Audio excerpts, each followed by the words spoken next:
कबीरा संगत साधु की नित प्रति करिए जा।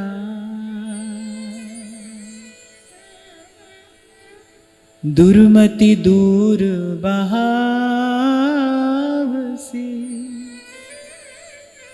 देसी सुमति बता।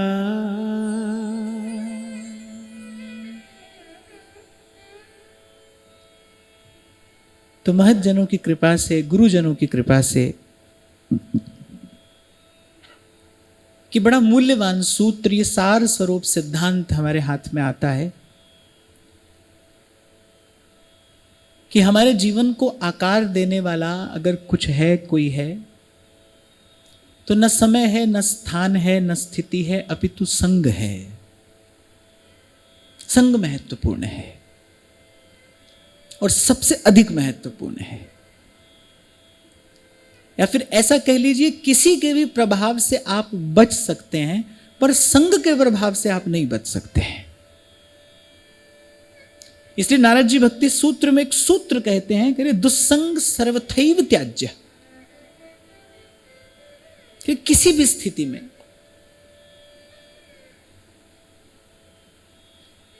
कुसंग रूपी पशु ते बचे। कितनी मेहनत, कितना परिश्रम एक किसान करता है अपने खेत में। मुझे लगता है कि सर्वाधिक परिश्रम अगर किसी के जीवन में देखा जाता है तो एक भूमिपुत्र के जीवन में ही देखा जाता है। सर्वाधिक परिश्रम, कितना धीरज धरता है, कितनी प्रतीक्षा करता है, सब करे और उसकी मेहनत का, उसके परिश्रम का सुफल भी उसको मिले, हरी भरी लहलहाती फसल हो। लेकिन अगर उस हरी भरी फसल की वो बाड़ लगाकर सुरक्षा ना करे तो सारा परिश्रम व्यर्थ हो सकता है।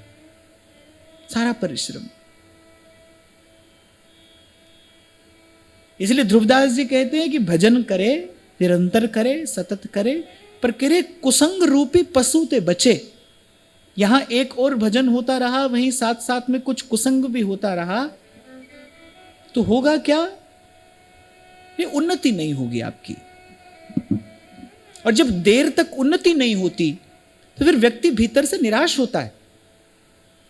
अगर देर तक आपकी किसी कार्य में उन्नति ना हो तो उस कार्य के लिए आपके भीतर एक निराशा जन्म लेने लगेगी, आप हतोत्साहित होने लगेंगे। जैसे एक बहुत शरीर से मोटा व्यक्ति परिश्रम करे कि भाई मुझे अब स्वस्थ होना है, फिट होना है, और बड़ी देर तक वो परिश्रम करे, लेकिन उसके परिश्रम का कोई फल आता दिखाई ना पड़े, उसको अपने शरीर पर कोई परिवर्तन दिखाई ना पड़े, तो फिर वो क्या होता है? वो भीतर से निराश होने लगता है, हतोत्साहित होने लगता है। तो ऐसे ही देर तक अगर भजन के मार्ग पर चलते चलते कोई अनुभव ना हो तो फिर परिणाम क्या आएगा? आप निराश होने लगोगे, आप हतोत्साहित होने लगोगे। लेकिन थोड़ा सा भी परिवर्तन यदि दिखाई पड़े तो फिर व्यक्ति और शक्ति से उसी कार्य में लग जाता है। ये तो मानव मन है, मनोविज्ञान है ये। तो सत्संग भी होता रहा और साथ साथ में थोड़ा थोड़ा कुसंग भी होता रहा, तो परिणाम क्या आएगा? कुछ नहीं, कोई परिणाम नहीं आएगा, कोई परिणाम नहीं आएगा।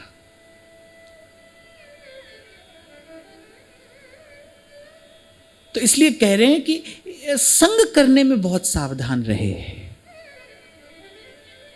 यहां पर प्रमाद ना हो, यहां पर आलस्य ना हो, संग करने में बहुत सावधान रहे। और एक बात मैंने पूर्व में आपको निवेदन की थी, आपको किसका संग करना है ये चयन करने में आप स्वतंत्र हो, आपको ही करना है। ये कार्य आपको करना है, आप चयन करोगे कि भाई मुझे किसका संग करना है। अब इस समय आप यहां पर आकर बैठे हैं, आपको यहां तक पहुंचने में भी थोड़ा समय लगा होगा। आपने अपने अपने दिन का कितना बड़ा एक हिस्सा यहां आपने सत्संग को दिया है। और मुझे लगता है जिसको सत्संग में आना है वो तो जब से सत्संग में आने की तैयारी शुरू करता है ना, तब से वो सत्संग में ही है। जिसको यहां आना है, जब से उसने तैयारी शुरू की है तब से वो सत्संग में ही है। अब ये आपका निर्णय है ना, आप यही समय आप कहीं और दे रहे होते, इसीलिए मैं आपको बार बार कहता हूं भाई, प्रभु की इस कृपा का अनुभव करिए।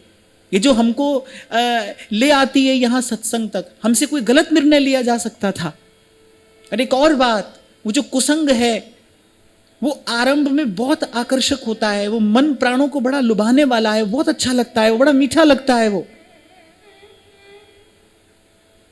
बड़ा सुहावना मन भावन लगता है, लेकिन उसका परिणाम विषैला है, भयंकर दारुण दुख। तो इसलिए संत कह रहे हैं भाई, अगर संग से ही जीवन का निर्माण होता है, अगर संग से ही जीवन को आकार दिया जाता है और संग करने में आप स्वतंत्र हो, तो फिर तो आपको सावधान रहना पड़ेगा। सावधान रहना, और सावधानी क्या है? कबीरा संगत साधु की नित प्रति करिए जा। नित प्रति क्यों कह रहे हैं? क्योंकि मन को भाई रहने के लिए कोई ना कोई विचार का आधार चाहिए। मन कहीं ना कहीं किसी ना किसी विचार में रहेगा। आपको पिछले सत्र में मैंने आपसे निवेदन किया था कि एक दिन ये प्रयोग करके देखो, आधा घंटा 1 घंटा अपने मन में उठने वाले संकल्पों को लिखो, फिर आप देखोगे कि मन कितना संसार में व्यवहार में पड़ा है और कितना मन प्रभु की ओर चला है। वहीं से निर्णय हो जाएगा। अपने प्रति ईमानदार रहो और एक बार देखो कि मेरे मन की सहज स्वाभाविक गति कहां है, कहां जाता है मन। मैं तो ये भी आपसे कहूंगा, कभी न भी आ पाए आप सत्संग में, पर सत्संग में आने की तीव्र इच्छा भी सत्संग ही है। हम सत्संग में आने की जो तीव्र इच्छा है वो भी सत्संग ही है। और बड़े अनुभव प्राप्त संतों के मुख से तो मैंने यहां तक सुना है, बोले किसी दिन भजन सत्संग न हो पाए कोई बात नहीं, पर देखना कुसंग ना हो। उनको कहने में कोई संकोच नहीं है कि सत्संग से इतना लाभ नहीं होगा जितनी कुसंग से हानि होगी। सत्संग का लाभ तो भाई बड़ी देर में होता है, होते होते होता है। जीवन भर ये अभ्यास करना पड़ता है, तब परिणाम आता है। कुसंग तो बड़ी थोड़ी देर में अपना परिणाम दिखा देगा। क्यों? क्योंकि वो बड़ा आकर्षक है ना। मैंने कहा वो बड़ा लुभावना है, बड़ा आकर्षक है। वो मार्ग ऐसा है जिस पर किसी का भी पांव फिसल सकता है, किसी का भी, कभी भी। महाप्रभु कह रहे पारासर सुर इंद्र कलप कामिनी मनुफंद्या। आप देखिए, अहिल्या ऋषि पत्नी है, एक ऋषि की पत्नी है। वो कहां श्री रघुनाथ जी उनको चरण स्पर्श कराने में सकुचा रहे कि ऋषि पत्नी है, मैं चरण स्पर्श नहीं करा सकता। और वहां देखो इंद्र का मन कैसा हो गया, वो ऋषि पत्नी के रूप पर आकर्षित हो गया। ये अपयश को प्राप्त करने वाला कार्य देवराज इंद्र कर बैठे। तो भाई कब किसका मन किस ओर आकर्षित हो जाए कहा नहीं जा सकता। इसलिए कह रहे हैं कबीरा संगत साधु की नित प्रति की जय जाए। आपको मैंने कहा था कि आपका संकल्प कार्य करता है, और यदि हमारा संकल्प कार्य करता है तो फिर वेद भगवान कहते हैं तन्मे मनः शिव संकल्पमस्तु। हमारा संकल्प शिव संकल्प हो। इसलिए आपको निवेदन किया था कि अरे हम कम से कम पहले संकल्प तो करें कि प्रभु की कृपा हो और हमें नित्य सत्संग प्राप्त हो, हमें नित्य सत्संग में रुचि प्राप्त हो, हमारे जीवन में सत्संग का लोभ बढ़े, हमारी इच्छा बलवती हो, हमारी इच्छा बलवती हो। मैं अनेक बार आपको कहता हूं कि आपके जीवन में जितना संसार व्यवहार जो भी कुछ है, उसके मूल में सब परत हटाकर देखो, आपकी इच्छा है। भगवान की इच्छा से यहां किसी को कुछ नहीं मिल रहा है। भगवान की तो कोई इच्छा ही नहीं है, वो तो पूर्ण काम आप्त काम है। वो तो अपने निजानंद में मग्न, अपने निज स्वरूप में स्थित हैं। उनके मन में किसी के लिए कोई इच्छा नहीं है। ये जो हमारे जीवन में हो रहा है सब हमारी नई पुरानी इच्छाएं हैं, और आज भी दशा वही है। तभी तो संत कह रहे हैं बहुत जन्म हम जन्म बिगाड़े और अब हूं बिगड़ पड़ेगी। इच्छाओं का तो अंत आ ही नहीं रहा है। मनुष्य इच्छाओं को मरने नहीं देता और इच्छाएं मनुष्य को जीने नहीं देती। मनुष्य का कष्ट क्या है? यही तो है, यही तो जीवन की पीड़ा है कि मनुष्य अपनी इच्छाओं को मरने नहीं देता। वो पानी देता है उस पेड़ को, पूरा करने का जो प्रयास है ना, वही इच्छा के वृक्ष को पानी देना है। अरे मनुष्य इच्छाओं को मरने नहीं देता और जो इच्छाएं हैं वो मनुष्य को जीने नहीं देती। और वो जीने और मरने के इस द्वंद में पड़ा जीव जन्म जन्म से पिसता है और पिसता रहता है, दो पाटन के बीच में, और सावत बचा न कोई। इस सब के मूल में क्या है? करे दुर्मति है। करे वही साधु करेगा, सत्संग क्या करेगा? दुर्मति दूर बहावसी, देसी सुमति बता। और दुर्मति क्या है? क्या है दुर्मति? ये जो देहाध्यास है, देहाभिमान जो है, मैं देह हूं, और फिर केवल इतना ही नहीं, पति हूं, पत्नी हूं, भाई हूं, बंधु हूं, इसका हूं, उसका हूं, ये जो सब है ना, यही सब पाप का मूल है, यही दुर्मति है।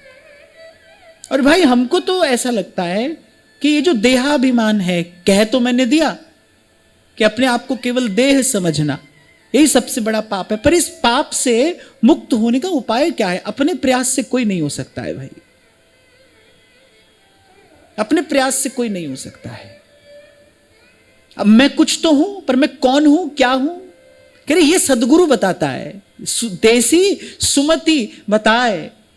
श्री महाप्रभु जी की चरण शरण में जो आया, उसने क्या बोध पाया कि न भाई, न मैं ये हूं न वो हूं, मान अपमान बहाए दिए और जिए एक गुमान, प्रियाजू को चेरो। भक्ति मार्ग के आचार्यों की शरण में जो जीव आया, उन्होंने यही कहा कि न तू संसार का था, न है, न हो सकता है, तू सदा से प्रभु का था, प्रभु का है, प्रभु का ही होगा। जीव कृष्ण नित्य दास, मैं सेवक सचराचर, रूप राशि भगवंत। और एक बार आप सोचो, आपके मन में ये दृढ़ निश्चय हो जाए, आपकी ये भावना सिद्ध हो जाए कि मैं प्रभु का सेवक हूं। आप देखो उस मनोधरा पर, भावना के इस धरातल पर पहुंचने के बाद, तेरे सेवक को पौ किछ नाही, जम न आवे नेरे। तभी रामायण के दो प्रसंग मुझे बहुत प्रिय हैं, मैं बार बार आपको सुनाता हूं, क्योंकि मैं बार बार इसका स्मरण करता हूं कि जब हनुमान जी जाने लगे तो समुद्र पार अभी किया नहीं, पर श्री जाम्बवान आदि से कहते हैं आप उत्सव की तैयारी करो, मैं यूं गया और यूं आया। सब लोग हैरान है, और ये सामने ऐसा समुद्र है जिसका कोई और छोर दिखाई नहीं पड़ता, कौन इसको पार करेगा? और फिर ये भी पता नहीं है कि उस पार भी कुछ है कि नहीं है, अभी कोई निश्चय नहीं है कि उस पार क्या है, कुछ दिखाई थोड़ी पड़ रहा है, बस उस दिशा में जाना है। और हनुमान जी कह रहे मैं यूं गया और यूं आया, आप उत्सव की तैयारी करो। वाल्मीकि रामायण में तो यही आता है कि आप उत्सव की तैयारी करिए। तो जब जाम्बवान जी ने कुछ पूछा तो हनुमान जी ने कहा अरे कोई भी असफल हो जाएगा, प्रभु श्री राम का सेवक कैसे असफल होता है? आप मेरी ओर मत देखिए, आप मेरे प्रभु की ओर देखिए, आप मेरे प्रभु के अतुलित सामर्थ्य की ओर देखिए। और फिर अंगद ने जब जाकर पांव जमाया, उसने भी आकर यही कहा कि अरे कोई भी पराभूत हो सकता है, पर श्री राम का दूत कैसे परास्त हो जाएगा? प्रभु के दूत को कौन परास्त कर सकता है? ये है सिद्ध भावना कि उनके मन में, उनके भीतर कहीं दूर दूर तक इसके अतिरिक्त कोई और भाव ही नहीं है। मैं कौन हूं? मैं सोते जगते उठते बैठते चलते फिरते कौन हूं? प्रभु का दास हूं, प्रभु का सेवक हूं। अभी तो भाई हम यहां बैठे हों, कहीं बैठे हों, यही चिंतन तो हमको त्रस्त करता रहता है ना। ऐसे कभी कभी प्रभु झलक दिखा देते हैं कि जैसे ही संसार की वस्तु से, व्यक्ति से, विषय से जैसे ही संबंध बना, आप समझ लो आपने अपने खाते में क्लेश लिख लिया, वो आज नहीं तो कल मिला ही मिला, पक्की बात है, इसको कोई चुनौती नहीं है। जैसे ही आपने संसार की किसी वस्तु, किसी व्यक्ति से अपना संबंध माना, आपने मान लिया कि भाई अपना है, बस आपने उसी क्षण अपने हिस्से में पीड़ा लिख ली, क्लेश लिख लिया, वो मिलेगा, बच नहीं सकते आप उससे। लेकिन मेरे लिए भी ये कह देना सरल है, आपके लिए सुन लेना सरल है, पर ये दुर्मति जाए कैसे? इसको धोने वाला जल है क्या? इसको धोने वाला जल साधु संग है, इसको धोने वाला जल जो है ना वो गुरु की ज्ञान गंगा है। इसलिए नानक साहब कहते हैं जे सो चंदा उगवे सूरज चढ़े हजार, एते चानन होया गुरु बिन घोर अंधार, गुरु बिन घोर अंधार। ये जो कुमति है, संत कहते हैं कुमति कूप में पतन था और पकड़ निकाला हाथ। गुरु ने क्या कृपा की, मैं कुमति के कूप में पड़ा था, स्वार्थ के उस अंधे कुएं में गिरा हुआ था, अपने और विषय सुख के अतिरिक्त कुछ सोच ही नहीं पाता था।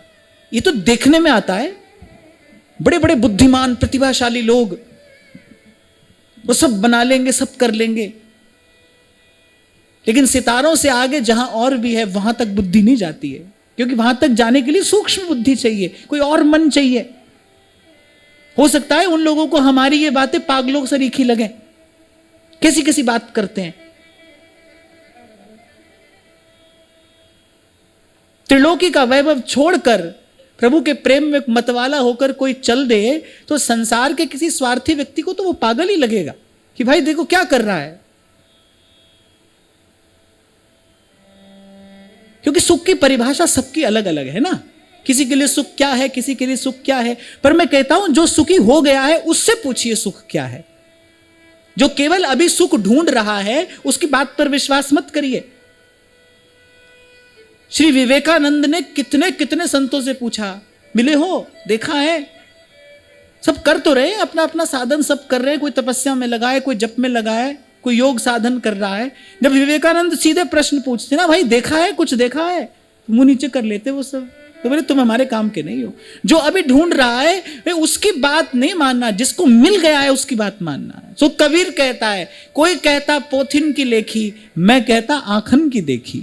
इसलिए भाई मेरी बात माननी पड़ेगी, मैं आंखों देखी बात कह रहा हूं। तो जिसने सुख पा लिया है, जो सुखी हो गया है, उससे पूछो सुख क्या होता है। उसके पास है सुख की वास्तविक परिभाषा, नहीं तो कोई भी उलझा देगा आपको। इसलिए गत सत्र में मैंने आपको कहा था, कहीं भी मत लगा देना अपनी श्रद्धा विश्वास। गुरु ढूंढने की गलती तो करना ही नहीं कभी। शिष्य गुरु को नहीं ढूंढता है, गुरु शिष्य के पास आता है, वो चल के आता है। यही उसका गुरुत्व है, यही उसकी बड़ाई है, सब तेरी वड्याई, यही उसकी पूर्णता है, यही उसकी कृपा करुणा है। यही संत कह रहे हैं, कुमति कूप में पतन था। अंधे कुएं में गिरा व्यक्ति कहां जा सकता है। हम तो स्वार्थ के उस अंधकूप में गिरे हैं ना। महाराज वाणी में बात कह रहे हैं, ग्रह अंधकूप तिमाया।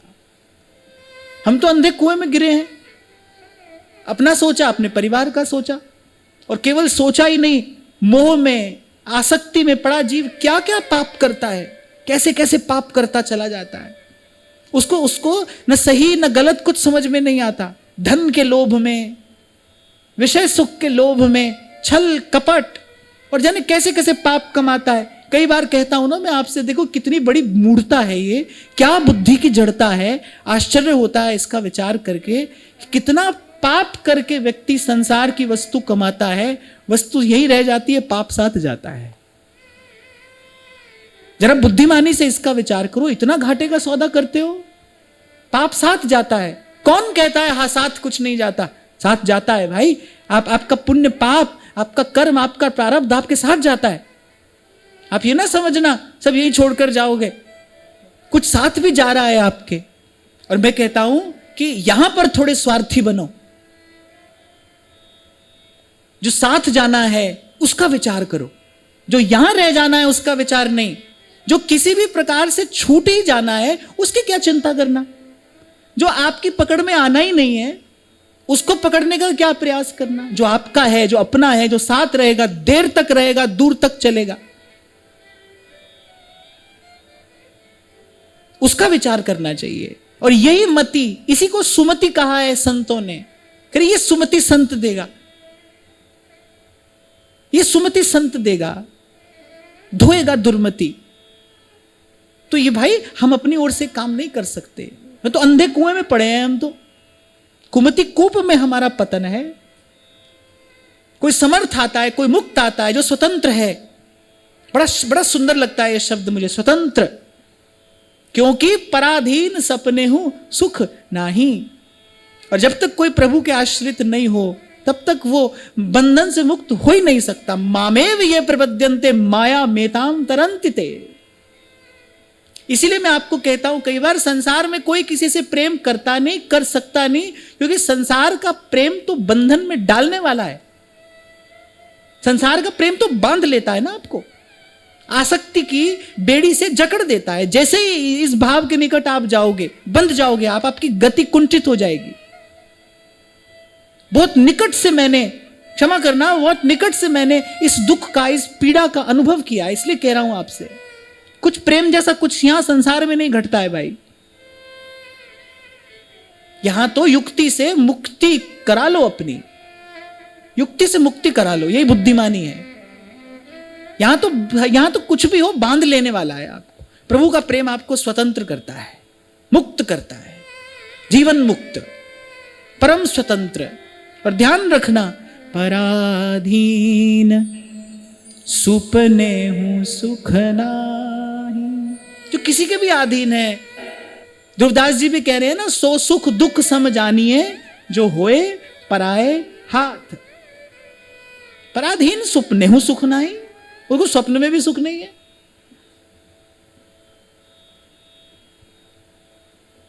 तो जो स्वार्थ है, जो देहाभिमान से जुड़ा है, यही कुमति है, यही दुर्मति है। और भाई थोड़ा सा विचार करके मैं ये निवेदन कर रहा हूं कि सेवा के बिना देहाभिमान नष्ट हो नहीं सकता, और देहाभिमान नष्ट हुए बिना कोई सत्य को अपना लक्ष्य बना नहीं सकता। जब तक देहाभिमान है, जब तक आपको लगता है कि मैं यही शरीर हूं, मैं किसी का पति हूं, किसी की पत्नी हूं, किसी का माता और किसी का पिता हूं, जब तक आपके भीतर यह है तब तक सत्य को लक्ष्य नहीं बनाया जा सकता। क्योंकि संबंध निभाओगे तो राग द्वेष में पड़ोगे, पढ़ना ही पड़ेगा, इसी से ही तो संसार चलता है। राग द्वेष में पड़ोगे, कोई अच्छा लगेगा, किसी से अकारण द्वेष होगा, अंतःकरण शुद्ध होगा कैसे? कैसे अंतःकरण शुद्ध होगा? इसलिए संत कह रहे हैं कि जाइए, बैठिए संत के पास जाकर, सत्संग में जाकर बैठिए। कबीरा संगति साधु की, अरे इसमें प्रमाद मत करिए, नित्य प्रति की जय जाय। और मैं तो कहता हूं कि सच्चा साधु मिल जाए, बस मिलना ही उपलब्धि है, उसके बाद आपको कुछ नहीं करना है। फिर तो कस के पकड़ लीजिए उसको, बस फिर होगा, सब होगा, आप देखना। यही महिमा है साधु की। तभी भगवान कह रहे कि मोते अधिक संत कर लेखा। भगवान कह रहे हमारे पास आकर तो कुछ करना पड़ता है, संत के पास जाकर बोले फिर देखो, फिर उसका संतत्व अपने प्रताप से कैसे जीव को धो मांझ देता है। इसीलिए संतों ने महिमा गाई है ना, संतों की महिमा संतों ने गाई है। वो लोहा कंचन करे, ये कर दे आप समान। कह रहे पारस भी स्पर्श करके किसी को पारस नहीं कर सकता है, पारस भी किसी को पारस नहीं बना सकता है, स्वर्ण बना सकता है। फिर संत तो संत बना देता है। साधु के साथ रहते रहते कोई साधु ही हो जाता है। और आपको मैं कह रहा था, जो न बदलना चाहे वो भी बदल जाता है। तो जिसके मन में थोड़ा सा ये भाव हो, जो परिवर्तन चाहता हो, उसके लिए तो मार्ग बहुत कठिन नहीं है, बहुत कठिन नहीं है। अब कोई कहे कि आप बहुत बड़ी बात करें, हाँ बात तो बड़ी है पर सच्ची है, अनुभव की बात है। ये मैं कहता आंखन की देखी, आंखों देखी बात है, मानना ही पड़ेगा, सत्संग की महिमा को मानना ही पड़ेगा। इसीलिए कह रहे हैं कबीरा संगत साधु की, कबहु न निष्फल जा। जो पै बोवे भून के, फूले फले अघास।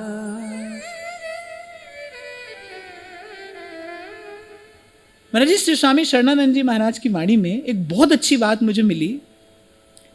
वो कहते हैं देहाभिमान के रहते पाप पुण्य से मुक्ति संभव नहीं है, और कहते हैं देहाभिमान से छूटने का उपाय है मूक सत्संग। उन्होंने इस पर बहुत विस्तार से कहा, और जब थोड़ा सा मैंने उस भाव को समझने की चेष्टा की तो मुझे लगा हाँ भाई, यही है, यही वो मार्ग है। कई बार मैं आपसे कहता हूं ना कि भाई अब अपना संकल्प करना छोड़ो, अपना कोई संकल्प नहीं है, हो जाने दो, जो प्रभु की इच्छा है हो जाने दो। यही बात तो रसिक संत भी कह रहे हैं, जो सुख दुख लगी रहे देह सो, मिट जाई और लोक बढ़ाई। दुख को मिटाने का संकल्प ना हो, सुख को पाने का संकल्प ना हो, जो होना है उसको हो जाने दो, प्रभु की इच्छा है। अपने सब संकल्प प्रभु के संकल्प में मिला दो। मेरे महाप्रभु जी भी यही बात तो कह रहे हैं, जो ही प्यारो करे सोई मोई भावे। स्वामी श्री रामसुखदास जी महाराज इसी को चुप साधन कहते थे। उन्होंने भी इस पर बहुत चर्चा की। उनके जीवन के अंत काल में साधन की प्रौढ़ावस्था में वो इस बात पर बहुत बल देते थे। बोले चुप साधन, बस सत्संग में बने रहो, सत्संग में लगे रहो। उन्होंने महिमा देखी ना, सत्संग की महिमा क्या है, संत की महिमा क्या है। क्यों कहा जाता है तीर्थि कुर्वन्ति तीर्थानि, तीर्थ को तीर्थ करने वाला संत है। शास्त्र में यह बात लिखी है। सारा संसार अपना पाप गंगा की धारा में जाकर धोता है। गंगा कैसे पाप मुक्त होती है? कह रहे जब कोई सच्चा साधु गंगा जी में अपना चरण धरता है ना, तो चरण धूल से गंगा जी पावन होती है। तीर्थि कुर्वन्ति तीर्थानि। तभी गोस्वामी जी कह रहे हैं मुद मंगलमय संत समाजू, जो जग जंगम तीरथ राजू, जो जग जंगम तीरथ राजू। तभी कह रहे हैं संत न होते जगत में जल मरता संसार। हमारी श्रद्धा तो इसमें पक्की है भाई, हमारे लिए तो तीर्थ संत ही है, संत ही तीर्थ है। एक स्थान पर कहा है कबीर जी ने, तीर्थ नहावे एक फल। अरे तीर्थ का फल केवल एक है, क्या? पुण्य। बस तीर्थ से एक फल होता है। तीर्थ नहावे एक फल, संत मिले फल चार। संत चार फल को देने वाला है। चार कौन से? धर्म, अर्थ, काम और मोक्ष। चारों की सिद्धि संत से होती है। तो करिए तीर्थ नहावे एक फल, संत मिले फल चार, सदगुरु मिले अनंत फल, कहे कबीर विचार। अगर सदगुरु मिल जाए फिर अनंत फल की प्राप्ति होती है। और जब भी कभी सत्य, अनंत, अखंड, अछेद, अभेद ये शब्द आपको सुनने को मिले ना, ये किसके पर्यायवाची हैं? सत्य, अनंत, अखंड, अछेद, अभेद ये किसके पर्यायवाची है? प्रेम के। प्रेम ही सत्य है। कल भी था, आज भी है और कल भी रहेगा। आद सच जुगाद सच। फिर सदगुरु मिले अनंत फल, वो भगवत प्रेम का दान करके तुमको अनंत कर देगा। और कबीर कह रहे कहे कबीर विचार। कह रहे भाई ये हमने सब शास्त्र पुराणों का विचार करके कहा है ये बात।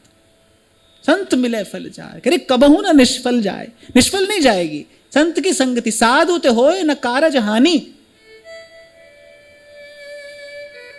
इसलिए श्री नागरीदास जी कहते हैं अब तो कृपा करो सब संत, अब तो कृपा करो सब संत। कोई किसी भी मत संप्रदाय का हो, कोई किसी भी भाव से भगवत आराधन करता हो, पर मैं कहता हूं ये चार पंक्तियां तो उसको प्रार्थना के रूप में नित्य कहनी चाहिए। अब तो कृपा करो सब संत, अब तो कृपा करो सब संत। और चार याद ना रहे तो दो तो याद कर ही लो। नागरिया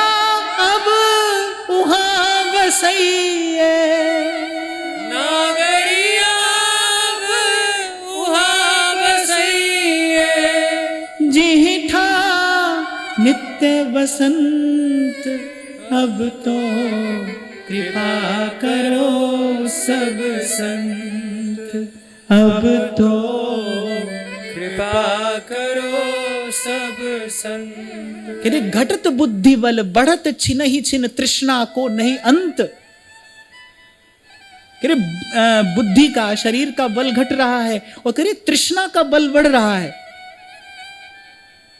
और यही आपकी मेरी कहानी है।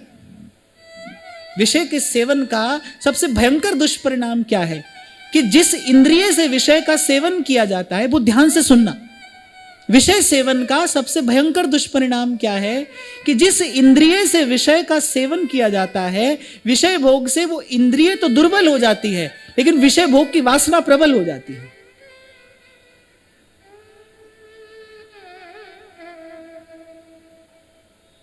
आपने जिस इंद्रिय को विषय भोग में लगाया, उस विषय भोग से क्या होगा? उस विषय भोग से यही होगा कि उस विषय का भोग करते करते वो जो इंद्रिय है वो तो धीरे धीरे जर्जर होती चली जाएगी। आप दिन रात देखो मोबाइल, दिन रात मोबाइल देखोगे, क्या होगा? आंख कमजोर होगी कि नहीं होगी? तो आंख तो कमजोर हो जाएगी, लेकिन वो जो देखने की वासना है वो और बढ़ती चली जाएगी। क्या होगा? भीतर की इस खींचातानी में त्रस्त कौन होता है? जीव त्रस्त होता है। ऐसे यही तो संसार के विषय करते हैं। एक चिंतन की धारा कहती है कि अरे विषय भोगो लेकिन उसमें फंसो मत। है, झूठी बात है, हम नहीं मानते इसको। वो कह रहे विषय भोगो लेकिन उसमें फंसो मत। अरे विषय का भोग छोड़ो, विषय का चिंतन भी फंसा लेता है। भोग से तो फंसेगा ही फंसेगा, विषय का चिंतन भी फंसा लेने वाला है।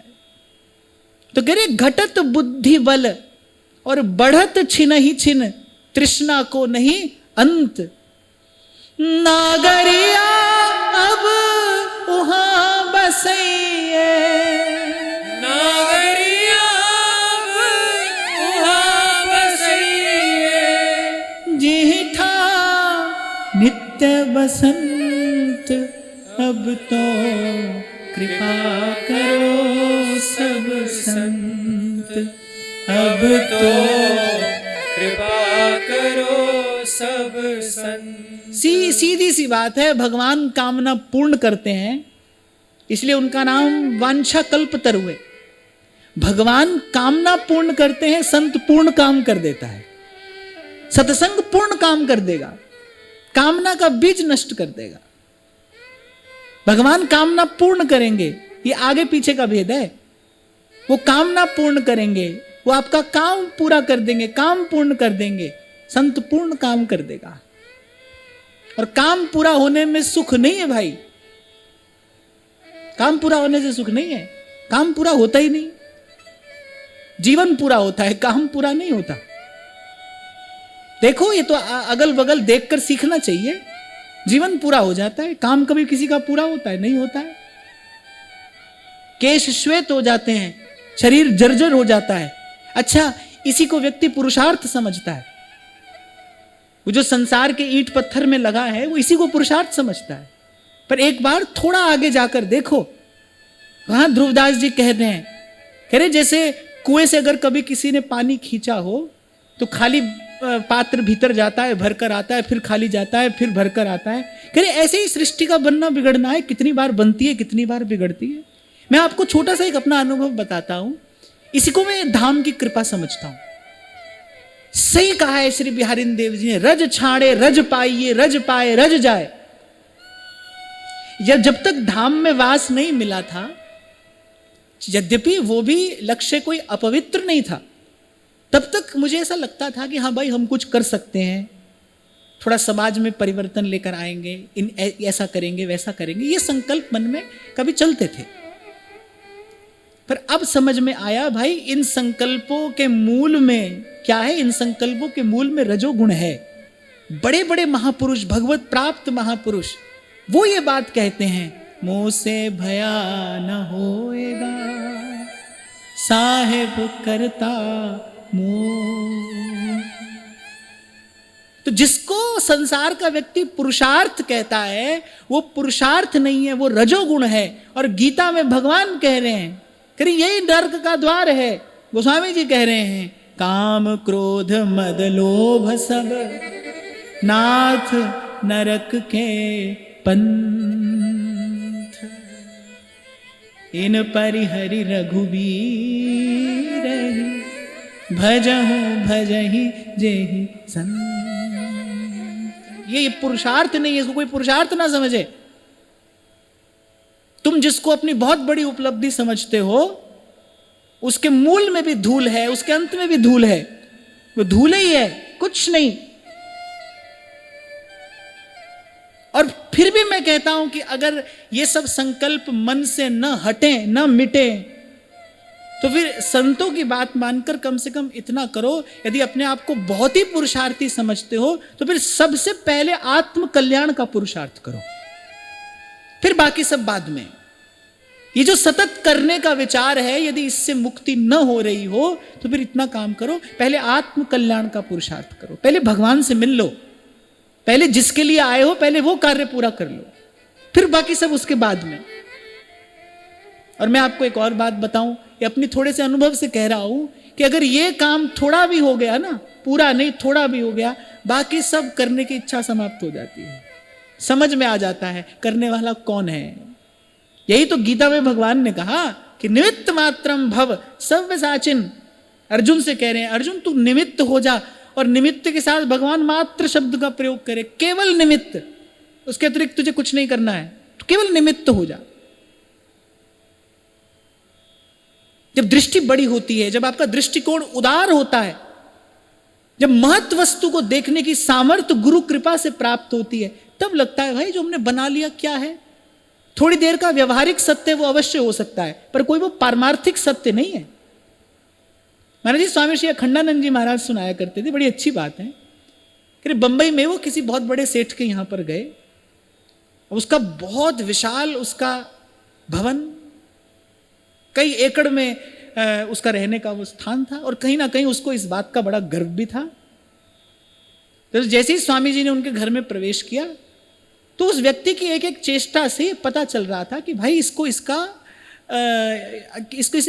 इस उपलब्धि का कितना मान है। संत तो यही सोचते हैं भाई अब आए हैं तो भाई कुछ ना कुछ सद्विचार इसको देकर ही जाए, ले मत ले, पर संत तो अपना यही कार्य समझते हैं ना। और संत का ये मुझे लगता है कर्तव्य है, जिसके द्वार पर गया है उसका तो हित विचारे ही। तो स्वामी जी ने थोड़ी देर की चर्चा के बाद कहा, बोले सेठ जी आपके यहां पर ग्लोब होगा? ग्लोब? हमारा है। दौड़ कर गया और वो ग्लोब ले आया। स्वामी जी ऐसे ही बैठे बैठे उसको घुमाते रहे, बातचीत भी होती रही। फिर उससे बोले कि इस ग्लोब में भारत कहाँ है? उसने दिखाया ये है, इतना सा भारत। अच्छा, तो इसमें बंबई कहाँ है? अब बंबई बेचारी देखने के लिए तो आंख पे चश्मा लगाना पड़ा, वो इतनी सी बंबई। अब स्वामी जी ने कहा इसमें तुम्हारा घर कहाँ है? नहीं है महाराज, हमारा घर इसमें कहाँ दिखाई देगा। बोले इसी में ही तुम्हारा घर तुमको दिखाई नहीं दे रहा है, तुम उसको बहुत बड़ी उपलब्धि समझते हो, तुमने ये कर लिया, क्या है ये कोई तुम्हारी बहुत बड़ी उपलब्धि है? उनका कहने का तात्पर्य था कि भाई ये तो होना था, हो गया, इसके लिए आए थे क्या संसार में? इसी को ही अपनी उपलब्धि समझ रहे थे। ये उपलब्धि नहीं है। मेरा कहने का तात्पर्य है कि संसार में कुछ करने धरने को आप उपलब्धि मत कहिए।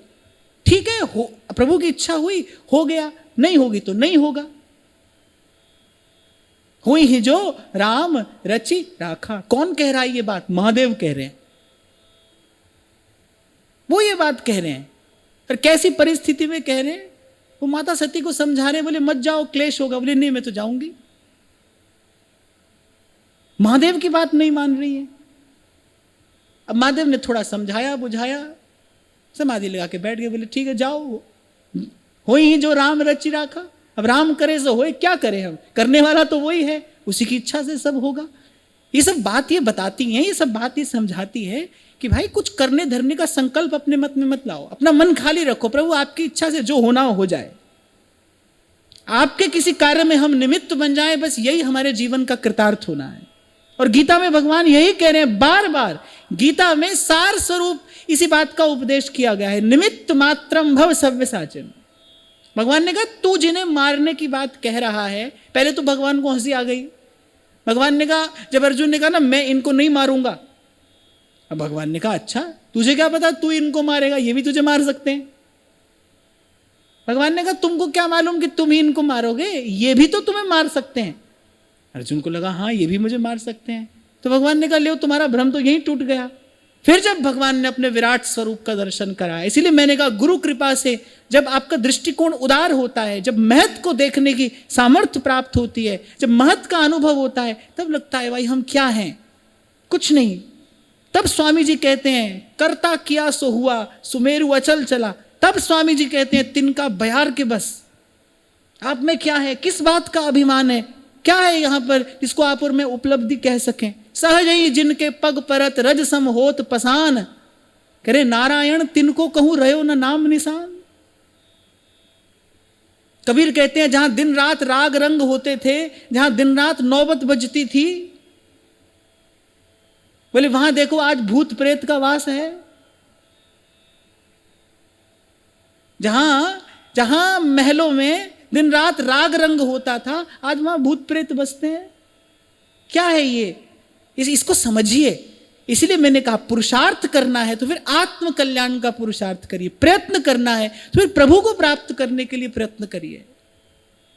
और यही सुमति है जिसका प्रसाद सत्संग की कृपा से मिलता है। इसीलिए कह रहे हैं नित्य प्रति कीजे जाए संगत साधु की। और फिर एक और ढाढ़स बंधा रहे हैं, कबहू न निष्फल जा जो पै बोवे भून के, फूले फले अघान। इसलिए आपसे अपना अनुभव कहा मैंने, हमको भी लगता था भाई हम ये कर देंगे वो कर देंगे। अब जब प्रभु की कृपा से, प्रभु की कृपा से, प्रभु की ही माया का जब पर्दा थोड़ा हटता है, महाराज वाणी में कहते हैं ना, तुम्हारी कृपा ते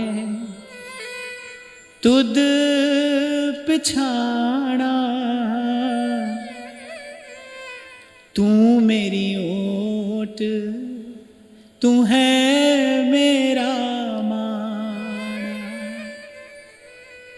सब कुछ कीता तेरा होवे, सब कुछ कीता तेरा होवे, नाहिन किछ असाड़ा जियो। तू मेरा राखा सबनी थाई, थापो के हा खाड़ा जियो। गुरुवाणी के पहले पहले दर्शन होता है जब गुरु साहब कहते हैं हुक्म है अंदर सबको, बाहर हुक्म न कोई, जो है वो उसके हुक्म में है।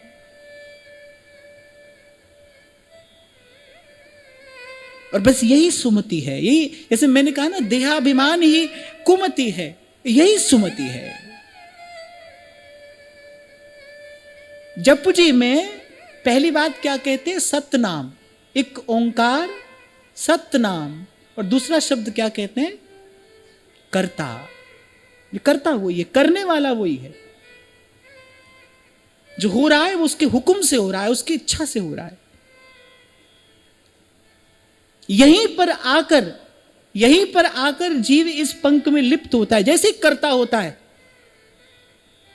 जैसे ही वो कर्ता समझता है स्वयं को, बस वैसे ही इस पंख में लिप्त होता चला जाता है। पर भाई ये बड़ा कठिन है, और सत्संग के बिना असंभव है, सत्संग के साथ भी कठिन है। इस भाव का अभ्यास ध्यान से सुनना, सत्संग के साथ भी कठिन है और सत्संग के बिना तो असंभव है। कितना भी प्रतिभाशाली कोई क्यों ना हो, हवाई जहाज बनाकर हवा में उड़ा ले वो कर सकता है, पर सत्संग के बिना ये सुमति पाना ये असंभव है। इसको प्राप्त करने का तो एक ही मार्ग है,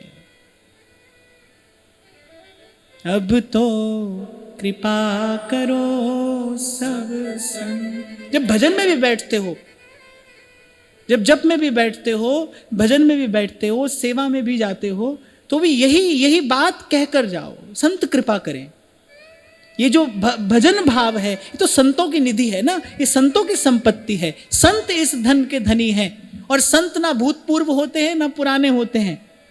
यहां हैं तो भी हैं, नहीं है तो भी यही है। सूक्ष्म जगत में संतों की चेतना सदा प्रकट रहती है, प्रत्यक्ष रहती है। आपकी श्रद्धा उसको सक्रिय कर सकती है। महाराज श्री ने कभी बहुत पहले एक बड़ी सुंदर बात कही थी, तब पूरी समझ में नहीं आई थी, अब समझ में आती है। ये जो कहा जा रहा है, ये केवल आप ही नहीं सुन रहे हो, ये भाव, ये शब्द इस अस्तित्व में रहेंगे, फिर कभी कोई आएगा जिसमें पात्रता योग्यता होगी, वो इससे कुछ ग्रहण कर लेगा। संत तो कहकर चले जाते हैं। मीरा, सूर, कबीर की बात हम आज कर रहे हैं कि नहीं कर रहे? उनके शब्द आज हमारे जीवन में प्रकाश कर रहे हैं कि नहीं कर रहे? उन्हीं के शब्दों से ही तो प्रकाश हो रहा है। ये अनंत को निवेदन की गई वस्तु है। ये इस काल में, इस सृष्टि में अनंत काल तक रहेगी। जब कोई आएगा योग्य पात्र, ये उसका कल्याण करेगी।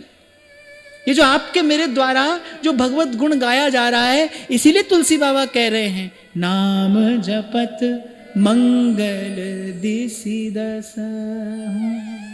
संतों की चेतना तो सदा है। भजन के मार्ग पर चलते जीव को बार बार भूल करने से कौन रोकता है, कौन बचाता है? संत की चेतना ही तो बचाती है। इसीलिए आपको कहता हूं कि गुरु से कभी वियोग नहीं होता। आप कभी सोचो ही नहीं कि गुरु से दूर हूं। नाम के रूप में, मंत्र के रूप में, विचार के रूप में, भाव के रूप में गुरु ही तो सदा अंग संग है। वो संग रहता है सदा, और जो ना संग रह सके वो गुरु कहने योग्य ही नहीं है। उसमें गुरु बुद्धि नहीं करना। अभी गुरु पूर्णिमा के दिन भी मैंने आपको निवेदन किया था, जैसे भगवदीय सत्ता का कभी अभाव नहीं होता। ऐसा नहीं होता किसी युग में भगवान कम हो जाए या बढ़ जाए, ना, भगवदीय सत्ता का कभी अभाव नहीं होता।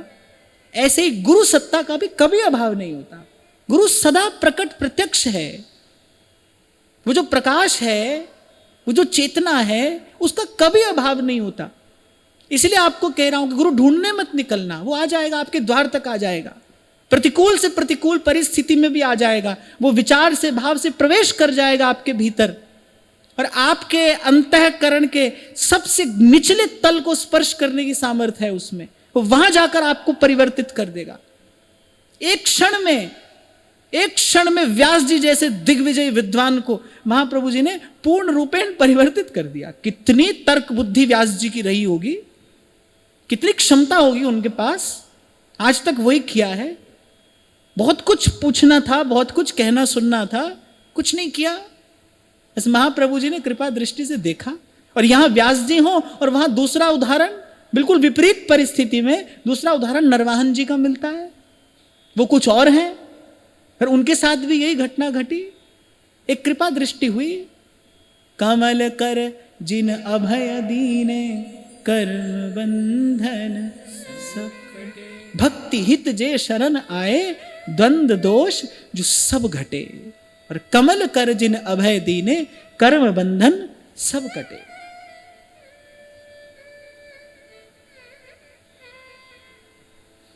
कबीरा संगत साधु की,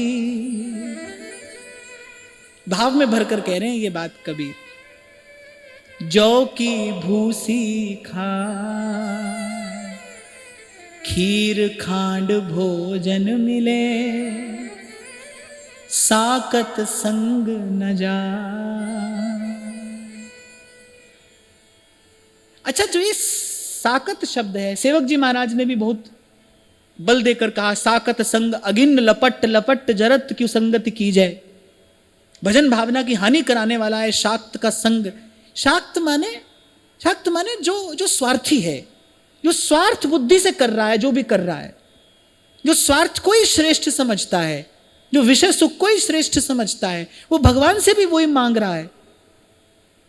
उसी को विस्तृत दृष्टिकोण से देखा जाए तो वही शाक्त है, जो इस शरीर के भरण पोषण में लगा हुआ है। केवल शक्ति की आराधना करने वाला ही शाक्त नहीं है, जो इस शरीर के भरण पोषण में लगा है, जो विषय के सुख को ही श्रेष्ठ समझता है, जो भगवान से भी केवल लेना और देना ही कर रहा है, ये वही शाक्त है। और अन्य देवी देवताओं की उपासना सब कर रहा है, वो किस लिए? कि केवल शरीर का सुख मिले। जो अपने अहंकार की प्रतिष्ठा में ही लगा है, वही शाक्त है। तो कबीर कह रहे हैं, कह रहे साधु के संग में जौ की भूसी खाने को मिले, कह रहे तो भी साधु के ही संग में रहना। कह रहे हैं कि माने वो थोड़ी देर का जो अल्पकालिक सुख है, बोले उसके लिए सत्संग मत छोड़ देना। और कह रहे खीर खांड भोजन मिले, उदाहरण देकर ही समझाते हैं ना संत। अरे कह रहे कई खब सब खूब मौज मस्ती दिखाई देती हो, खूब आराम के साधन संसाधन दिखाई पड़ते हो, पर कह रहे साकत संग न जाए, स्वार्थी का संग ना हो। आज यहीं से तो चर्चा आरंभ की ना हमने कि आप किसी से भी बच सकते हो, पर आप संग के प्रभाव से नहीं बच सकते हो। संग का प्रभाव तो होगा ही होगा, अवश्य होगा। इसीलिए नारद जी ने भक्ति सूत्र में कहा है कि भाई भजन कैसा भी करे, पर दुस्संग सर्वथैव त्याज्य। कुसंग से बचे, कुसंग पशु से बचे। वो बीज डाल के चला जाएगा, वो बीज डालकर चला जाएगा और वो फिर बीज फलेगा फूलेगा। वो विष की बेल है, वो जो बीज डाल के जा रहा है ना स्वार्थी व्यक्ति, वो विष की बेल है। कल शायद किसी ने मुझसे यहां पर पूछा, मैं उत्तर नहीं दे पाया था। उसने पूछा कि मेरा कोई निकट का संबंधी है। अब जिसने भी पूछा है उसने अपने भाव से पूछा, इसलिए मैं स्पष्ट रूप से कुछ ना कहते। उसने कहा कि हमारे निकट का संबंधी है और वो जुआ खेलता है, और उसी धन से हम वृंदावन वास कर रहे हैं, तो क्या ये सही है? अब देखो इसके दो पक्ष हैं। आपने पूछा सही है, तो फिर तो सीधे सीधे मैं यही कहूंगा कि भाई सही नहीं है, क्योंकि सही तो नहीं है, ये किसी भी दृष्टि से सही नहीं है। और फिर यदि आप ऐसी स्थिति में रहने को विवश हो, तो फिर मैं इतना कहूंगा, फिर आपका ये एक कर्तव्य बनता है कि फिर आप तब तक उसके लिए प्रार्थना करो, भजन करो, जब तक वो इस आदत से मुक्त नहीं हो जाता। उससे कुछ ले रहे हो ना आप, फिर तब तक आपको उसके लिए प्रयास करना पड़ेगा, और करना ही पड़ेगा। उससे कुछ ले रहे हो आप, तो आपको प्रत्युत्तर में ये कार्य उसके लिए करना पड़ेगा। और यही करना, प्रयास करना, प्रार्थना करना, प्रभु से निरंतर प्रार्थना करना कि भाई वो कुसंग से मुक्त हो, प्रभु उसको सद्बुद्धि दें। पर आपने जब पूछा कि ठीक है, तो भाई ठीक तो नहीं है। इसलिए मैंने कहा कि भाई ये दो बातें आपके सामने, अब आप देखो कि आपको कौन सा मार्ग चुनना है। ठीक तो नहीं है ये। और मैं तो कहता हूं कि ये जो पहली बात है ना कि ठीक नहीं है, यही सही बात है। क्योंकि भजन भाई किसी के धन के आश्रित रहकर नहीं होता है, भजन तो प्रभु की कृपा के आश्रित रहकर होता है। आज तक जो भी यहां आया, कोई अपने साधन के बल पर थोड़ी भजन कर पाया है। आपको मुझे तो यहां आज सब देखने सुनने को बड़े सहजता से मिल रहा है। जब श्री करमैती बाई जी यहां आई वृंदावन, आप कभी उनकी कथा पढ़िए। कह रहे ऊंट की खाल में इतनी भयंकर दुर्गंध है कि वो जो ढूंढने वाले सैनिक थे ना, वो उस ऊंट की खाल के निकट भी नहीं जा सके, जिस ऊंट की खाल में करमैती बाई जी छिपी थी, वो निकट भी नहीं जा पाए। इतनी भयंकर दुर्गंध, इतनी भयंकर दुर्गंध, लेकिन वो है, उसमें पड़ी है। और जब वो वृंदावन आई, यहां क्या था? घनघोर जंगल, घनघोर जंगल था यहां, हिंसक पशु। किसके बल पर आई? भजन तो भाई प्रभु की कृपा के बल पर होता है। तो ठीक तो नहीं है तो अनुचित। और अगर एकदम से आप नहीं छोड़ पाओ, तो फिर आपको उसके लिए भजन तो करना ही पड़ेगा। भजन करो ताकि उसको सद्बुद्धि मिले, सद्बुद्धि मिले। क्योंकि भाई एक बात गांठ बांध लो, मैं हूं, आप हूं, कोई भी हो, युग कोई भी हो, समय कोई भी हो, गलत का परिणाम कभी ठीक नहीं हो सकता, ठीक का परिणाम कभी गलत नहीं हो सकता। कबीरा संगति साधु की, जो गंधी की बास, जो कछु गंधी दे नहीं, तो भी वास सुवास। यानी से इत्र बेचने वाला होता है ना, सुगंध होती ही है उसके पास, आप उससे लो तो भी सुगंध मिलेगी, न तो वो तुमको कुछ न दे तो भी सुगंध मिलेगी। और मैं कहता हूं किसी ने भी इत्र लगाया भी हो, तो जिसने इत्र लगाया है वो किसी को खुशबू हाथ से देता थोड़ी है, ये तो इत्र का स्वभाव है, वो उसके व्यक्तित्व को महका देता है। ऐसे ही सदगुरु चंदन सम कहा, भगवद प्रेम सुवास। पूर्व में मैंने आपको निवेदन किया था, कभी भी देखकर निर्णय नहीं करना कि संत है कि नहीं, महसूस करना। साधारण वस्तु नहीं है संत। देखकर पहचाना तो भूल हो जाएगी, हो ही जाएगी। उसको अनुभव करना।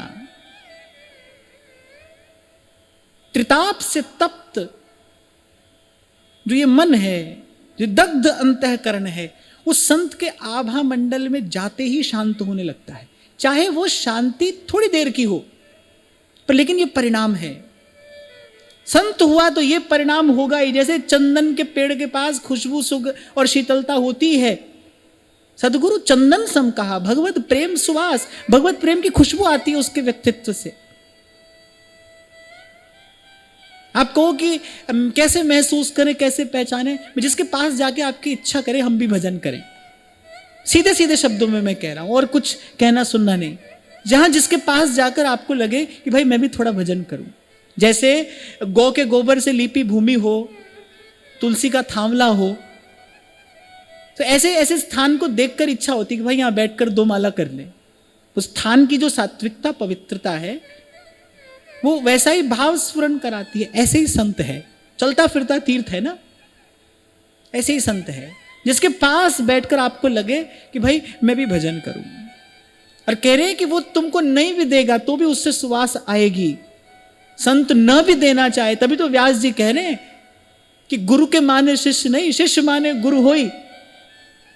यदि आप लेने वाले हो, यदि आपकी श्रद्धा सक्रिय है, जागृत श्रद्धा है यदि आपकी, तो आप ले लोगे। वो देगा तो भी ले लोगे, नहीं देगा तो भी ले लोगे। कह रहे कबीरा संगति साधु की जो गंधी की बास, जो कछु गंधी दे नहीं तो भी बास सुबास, तो भी बास सुबास। इसलिए आपको निवेदन किया था, कभी दूर से भी संत दिखाई दे, निकट से दर्शन हो, प्रसाद मिले तो कहना ही क्या है। दूर से भी कभी संत का दर्शन हो ना, तो बस हाथ जुड़ जाएं आपके, कोई और बात मन में ना आए, इसका अभ्यास करना। अब प्रभु कृपा करहु इहि भांति, सब तज भजन करऊं दिन राती, सब तज भजन करहूं दिन राती। तो कह रहे निष्फल कभी ना होए, होसी चंदन वासना, नीम न कहसी को। कह रहे जैसे चंदन के पास रहने पर नीम को कोई नीम नहीं कहता। क्यों? क्योंकि चंदन के वृक्ष के निकट जितने वृक्ष होते हैं वो चंदन हो जाते हैं समय पाकर। प्रकृति भी थोड़ा थोड़ा कौतुक दिखाती है ना, इसलिए मैं आपको कहता हूं ये सारा संसार आपको कुछ दिखा रहा है, कुछ सिखा रहा है, आप अगर सीखना जानते हो। इसलिए बल देता हूं मैं इस बात पर, शिष्य होइए। शिष्य माने जो जो जो श्रद्धा से युक्त है। भगवान ने कहा कौन पाएगा, वस्तु को कौन प्राप्त करेगा? श्रद्धावान लभते ज्ञानम तत्परः संयतेन्द्रियः। श्री गीता जी में भगवान कह रहे हैं जो शिष्य है उसको गुरु मिलेगा। गुरु को शिष्य नहीं मिलता, शिष्य को गुरु मिलता है। गुरु तो गुरु है ही, उसको तो कुछ ढूंढना ही नहीं है। इसलिए गुरु को शिष्य नहीं मिलता, शिष्य को गुरु मिलता है।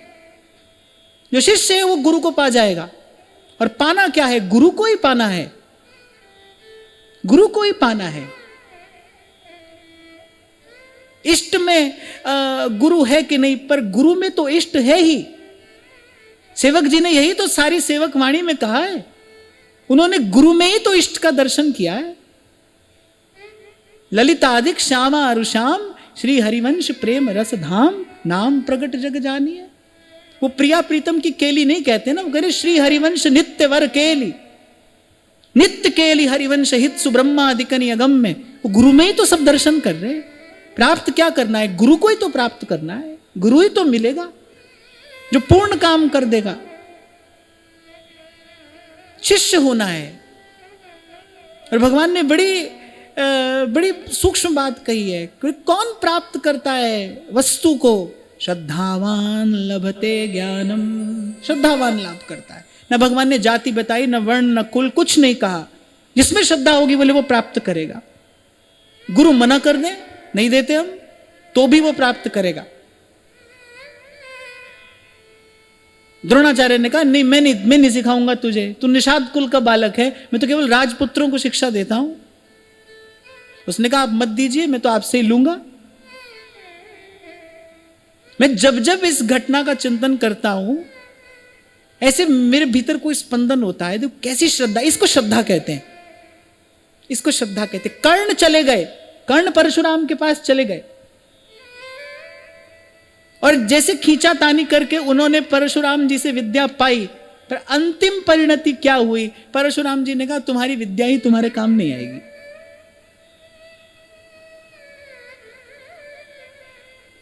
और वहां एकलव्य आज भी वो बालक यशस्वी है और काल के अंत तक उसका यश रहेगा। वो वस्तुतः यशस्वी है। द्रोणाचार्य को नत होना पड़ा एकलव्य की श्रद्धा के सन्मुख। जो अंगूठा मांगा था ना, शिष्य स्वीकार किया तो ही तो दक्षिणा मांगी।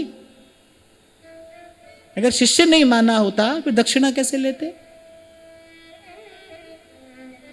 यह है श्रद्धा। और फिर दयालु, कृपालु, उदार गुरु मिल जाए तो फिर तो कहना ही क्या है। यहां तो भक्ति हित जे शरण आए, द्वंद दोष जो सब घटे। यहां तो हमें कृपा और करुणा का लहलहाता हुआ सागर मिला है। हमें महाप्रभु जी के चरण शरण मिले हैं। ऐसा समर्थ तो हमारे लिए तो फिर मार्ग कोई कठिन नहीं है।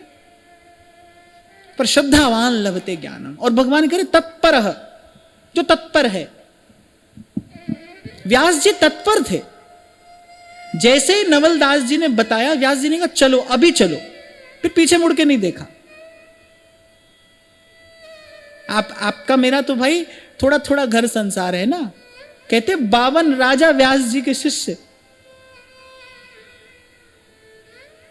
52 राजा व्यास जी के शिष्य। ओरछा के राजा व्यास जी के परम भक्त, वो वहां के राजगुरु हैं। वैभव, विद्या, ऐश्वर्य, पराक्रम सब कुछ तो है, सब कुछ छोड़कर आए वो। हम तो क्या छोड़कर आए हैं, वो तो सब वस्तुतः छोड़कर आए। फिर पीछे मुड़कर नहीं देखा।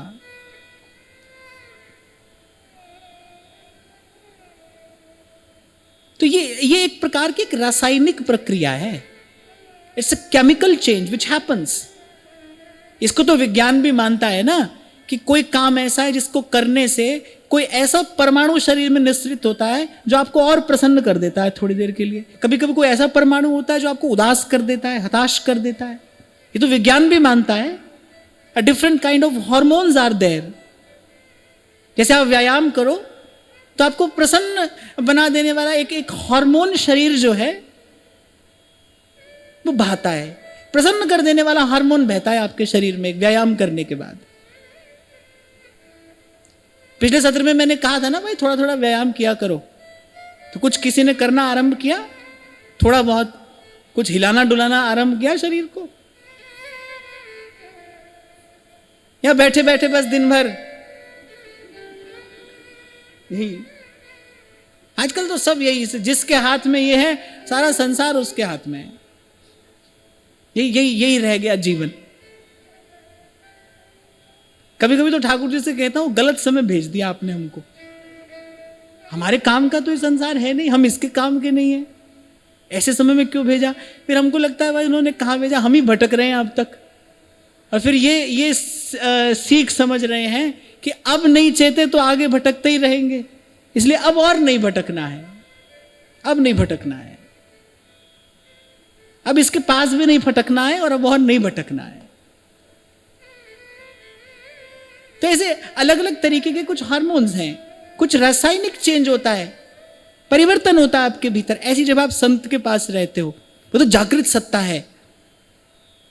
श्रीमद् भागवत कहती आत्मविद चरणार्चनम, उसके जो चरण है वो जागृत तीर्थ है। आपका कहा हुआ, सुना हुआ, विचारा हुआ, वहां पर प्रकृति अंकित कर रही है, वो निष्फल नहीं होगा। इसीलिए आपको कह रहा हूं, दूर से भी संत का दर्शन हो तो हाथ जोड़कर यही बात कहना, अब प्रभु कृपा करहु इहि भांति, सब तज भजन करो दिन राति। और श्री जी के सन्मुख जाकर तो सदा बात ही एक कहनी है, बार बार वर मांगी हूँ, हर्षि देहु श्रीरंग, पद सरोज अनपायनी, भक्ति सदा सत्संग, भक्ति सदा सत्संग।